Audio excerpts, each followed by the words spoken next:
Je ne devais pas m'arrêter cette nuit-là. Mais si je ne l'avais pas fait, je ne serais plus jamais le même. Il pleuvait en ville. Les lumières coulaient sur l'asphalte.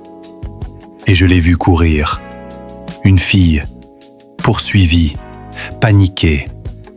Je lui ai dit « Monte, maintenant !» Elle est montée.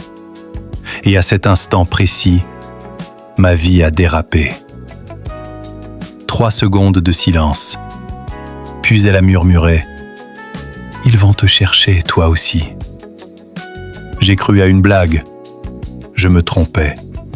Je l'ai déposée.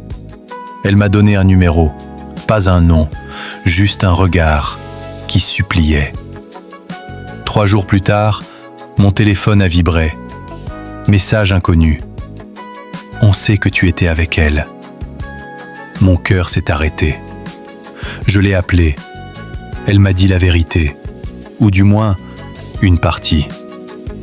Mon père est un homme très puissant et très dangereux.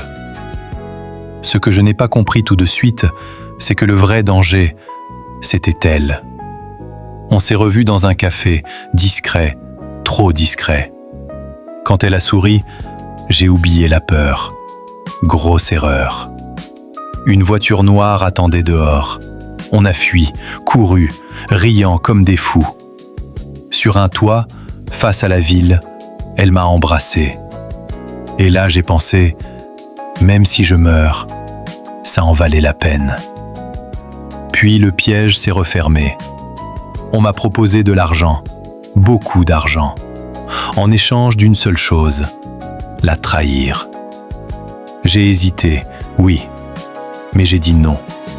Et c'est là que le vrai retournement est arrivé. Elle m'a regardé droit dans les yeux et elle a dit « Ce n'est pas mon père qu'il recherche, c'est moi. » Silence. J'ai détruit leur empire et maintenant, je dois disparaître. Elle n'était pas la victime, elle était la bombe. À l'aube, sur un pont, elle m'a demandé « Tu regrettes ?» Je lui ai répondu « Certaines histoires d'amour ne durent pas longtemps, mais elles marquent à vie. » Elle est partie, sans se retourner.